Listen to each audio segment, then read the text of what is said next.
তোমরা যারা কল্যাণী বিশ্ববিদ্যালয়ের অন্তর্গত বিভিন্ন কলেজে এবছর থার্ড সেমিস্টারে বাংলা মেজর নিয়ে পড়ছো, তোমাদের জন্য এই ভিডিওটি।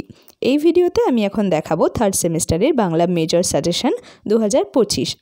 এই সম্পূর্ণ ভিডিওটির মাধ্যমে তোমাদের যে সিলেবাসের অন্তর্ভুক্ত টপিকগুলি রয়েছে প্রত্যেকটা টপিক ধরে ধরে বাছাই করা প্রশ্ন রেখেছি এবং সেই সঙ্গে ভিডিওর একদম শেষ অবধি তোমরা যদি দেখো তাহলে বুঝতে পারবে যে এই সাজেশনের মধ্যে থেকেও যারা চাইছো যে সম্পূর্ণটা পড়তে পারবে না বা পরীক্ষার আর বেশি দেরি নেই, হয়তো তোমরা প্রস্তুতি নিতে পারবে না, তাদের জন্য এই সাজেশনের মধ্যে থেকেও আবার সাজেশন কিভাবে তোমরা করে নিতে পারো এবং একদম সবচেয়ে ইম্পর্টেন্ট প্রশ্ন যেটা মাথায় রাখতে হবে যে তোমাদের কিন্তু এই সিলেবাসের প্রথম পরীক্ষা, তোমরা এনইপি সিস্টেমের থার্ড সেমিস্টারের প্রথম স্টুডেন্ট, তো তোমাদের এই সিলেবাস থেকে কিন্তু গত কোনো প্রশ্নপত্র নেই, অর্থাৎ গত বছরের প্রশ্নপত্র দেখলে কিন্তু তোমরা অনেকটা আন্দাজ নিতে পারতে যে কীরকম ধরনের প্রশ্ন হতে চলেছে।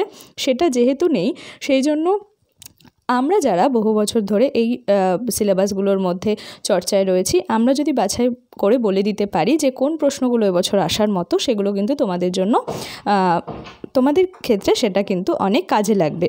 তো দেখতে থাকো সম্পূর্ণ ভিডিওটা। আশা করি তোমরা এর মধ্যেও সবচেয়ে ইম্পর্টেন্ট প্রশ্ন কোনগুলো সেগুলো আমার কথা শুনলেই বুঝতে পারবে। প্রথমে রয়েছে টপিক ছন্দ। এখানে 1 নম্বর প্রশ্ন, স্বরবৃত্ত বা দলবৃত্ত ছন্দ কাকে বলে? এই ছন্দের সাধারণ বৈশিষ্ট্যগুলি উদাহরণ সহযোগে আলোচনা করো। এর ব্যতিক্রমী বৈশিষ্ট্য সামনে রেখে এটিকে লৌকিক ছন্দ বলা যায় কিনা আলোচনা করো। তাহলে প্রথম প্রশ্ন হলো স্বরবৃত্ত বা দলবৃত্ত ছন্দ। দ্বিতীয় প্রশ্ন, মাত্রাবৃত্ত বা কলাবৃত্ত ছন্দ কাকে বলে? এই ছন্দের বৈশিষ্ট্যগুলি উদাহরণ সহযোগে আলোচনা করো। 3 নম্বর, অক্ষরবৃত্ত বা মিশ্র কলাবৃত্ত ছন্দের সংজ্ঞা লেখো। উদাহরণ সহযোগে এই ছন্দের বৈশিষ্ট্যগুলি লেখো। এর সঙ্গে বলে রাখি, এই মিশ্রকলাবৃত্ত না, মাত্রাবৃত্তের সঙ্গে এই প্রশ্নটা থাকবে, যে সেই সাথে প্রাচীন বা প্রত্নমাত্রাবৃত্ত, এখানে প্রিন্টিংটা একটু ভুল হয়েছে, এই প্রত্নমাত্রাবৃত্ত এটা কিন্তু থাকবে মাত্রাবৃত্তের প্রশ্নের সঙ্গে, অর্থাৎ 2 দাগের প্রশ্নের সঙ্গে। এরপর 4 নম্বরে রয়েছে সনেট কাকে বলে?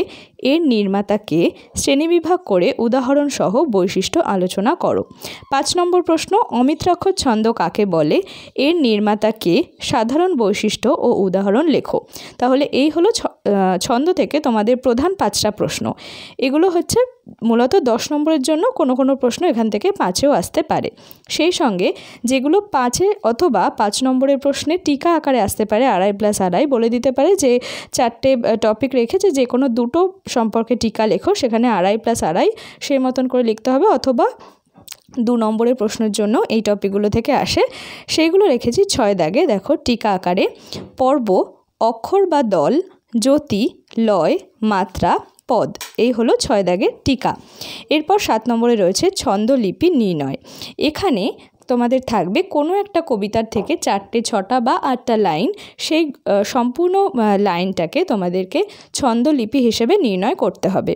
তোমরা যদি চাও ছন্দ নির্ণয়ের ক্লাস, তাহলে আমি সেই মতন হাতে কলমে শিখিয়ে দেওয়ার, যে ছন্দ নির্ণয় কিভাবে করতে হয় খুব সহজ পদ্ধতিতে, কোন কোন টেকনিক ইউজ করলে পরীক্ষায় খুব সহজে তোমরা ছন্দ নির্ণয় করতে পারবে, সেরকম ভিডিও চাইলে আমাকে কমেন্ট বক্সে জানিও, আমি চেষ্টা করব সেই ভিডিও আনার। এই হলো তাহলে ছন্দ থেকে সবচেয়ে ইম্পর্ট্যান্ট প্রশ্নগুলো। এরপর রয়েছে অলংকার। 1 দাগে রয়েছে অনুপ্রাস অলংকার কাকে বলে? শ্রেণী বিভাগ করো, উদাহরণ সহ বৈশিষ্ট্যগুলি লেখো। এরপর রয়েছে শ্লেষ অলংকারের সংজ্ঞা দাও, সাধারণ বৈশিষ্ট্য ও উদাহরণ লেখো। 3 দাগে যমক অলংকার কাকে বলে? উদাহরণ সহ বৈশিষ্ট্যগুলি আলোচনা করো। 4 নম্বর, উপমা অলংকার কাকে বলে? বৈশিষ্ট্য ও উদাহরণ লেখো। 5 নম্বর, রূপক অলংকার কাকে বলে? শ্রেণীবিভাগ করো, উদাহরণ সহ বৈশিষ্ট্যগুলি লেখো। এখান থেকে কিন্তু প্রশ্নগুলো খুবই সহজ। মূল বিষয়টা হচ্ছে সংজ্ঞা, বৈশিষ্ট্য এবং উদাহরণ।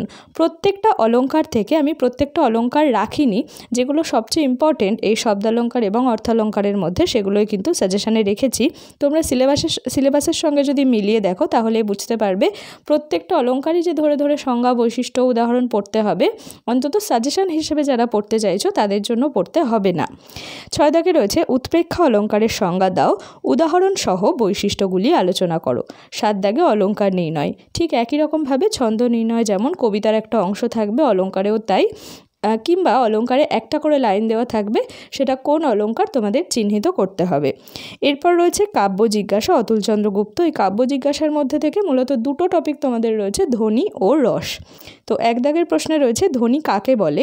এবার এই প্রশ্নটা এতটা সরাসরি আসে না, প্রশ্নটা কিভাবে আসে সেগুলোই আমি ডবল কোটেশনের মধ্যে অথবা দিয়ে অনেকগুলো কোটেশন দেখো দিয়েছি, যে কোনো একটা কিন্তু আসবে। তোমাদেরকে চিনে নিতে হবে যে এই প্রশ্নটা ধ্বনি থেকেই আসছে। যেমন শ্রেষ্ঠ কাব্যের আত্মা ধ্বনি, রসের ব্যঞ্জনায় বাক্যকে কাব্য করে। ধ্বনি বা ব্যঞ্জনা হচ্ছে কাব্যের আত্মা, কাব্যের আত্মা হচ্ছে তার বাচ্য নয় ব্যঞ্জনা, কথা নয় ধ্বনি। অথবা শ্রেষ্ঠ কাব্য নিজের বাচ্যার্থে পরিসমাপ্ত না হয়ে বিষয়ান্তরে ব্যঞ্জনা করে, তাৎপর্য আলোচনা করো। অর্থাৎ এখান থেকে যে কোনো একটা কোটেশন এসে বলবে যে তাৎপর্য আলোচনা করো বা মন্তব্যটি বিশ্লেষণ করো, এরকম একটা প্রশ্ন আসবে। তোমাদের চিনে নিতে হবে যে এই প্রশ্নটা ধ্বনি থেকেই এলো। 2 দাগে রয়েছে কাব্যম গ্রাহ্যম অলঙ্কারাৎ, এই মতটি ব্যাখ্যা করো। 3 দাগে কাব্য নির্মাণ কৌশলের 3 ভাগ, বিভাব, অনুভাব ও সঞ্চারী বিশ্লেষণ করো। এই প্রশ্নটা কিন্তু 5 নম্বরের জন্য খুব ইম্পর্টেন্ট। 4 দাগে রয়েছে কাব্যের জগৎকে অলৌকিক মায়ার জগৎ বলা হয় কেন, তা আলোচনা সহ লেখো। 5 নম্বর রস কাকে বলে, রস কত প্রকার ও কী কী, কাব্যরসের আধার কাব্যও নয় কবিও নয়, সহৃদয় কাব্য পাঠকের মনে। অথবা এই রস থেকেই আরেকটা প্রশ্ন কোটেশন হিসেবে আসে, যে কোনো একটা এর মধ্যে থেকে আসতে পারে, বাক্যং রসাত্মকং কাব্যম আলোচনা করো। এরপর দেখে নাও সম্পূর্ণ ভিডিওটির মধ্যে তোমরা যে যে প্রশ্নের পাশে ডবল স্টার দেখলে সেই প্রশ্নগুলো কিন্তু এই সাজেশনের মধ্যেও আরও একটা সাজেশন, সেই প্রশ্নগুলো তোমাদেরকে পড়তেই হবে যদি সাপ্লি না পেতে চাও। তাহলে বুঝে গেলে যে ছন্দ থেকে প্রধান 3টে প্রশ্ন রয়েছে, ছন্দের যে 3টে ভাগ, স্বরবৃত্ত, দলবৃত্ত আর অক্ষরবৃত্ত। তো স্বরবৃত্ত, মাত্রাবৃত্ত এবং অক্ষরবৃত্ত, সেই 3টে কিন্তু অবশ্যই পড়তে হবে। এই 3টের মধ্যে একটা আসবেই আসবে, এবং এটা যে আসবেই সেই নিয়ে আমি অন্তত 99% ভরসা তোমাদের দিচ্ছি যে এই 3টের মধ্যে থেকে যে কোনো একটা প্রশ্ন কিন্তু হবেই, 10 নম্বরেই হবে। এবং 5 নম্বরেও বাকিগুলো থেকে হতে পারে, যেমন অমিত্রাক্ষর ছন্দ, সনেট, এগুলো থেকে 10এও হতে পারে, 5এও হতে পারে, কিন্তু প্রথম 3টে থেকে 10 নম্বরে একটা আসবেই আসবে। এরপর দেখো এই টিকা থেকে যেগুলো বললাম, এই টিকা থেকে কমপক্ষে 2টো আসবেই, এটা তোমরা প্রশ্নের সঙ্গে মিলিয়ে নিও। আর ছন্দলিপি নির্ণয় একটা আসবে, সেটা ধরে রাখো 5 নম্বরের জন্য আসবে।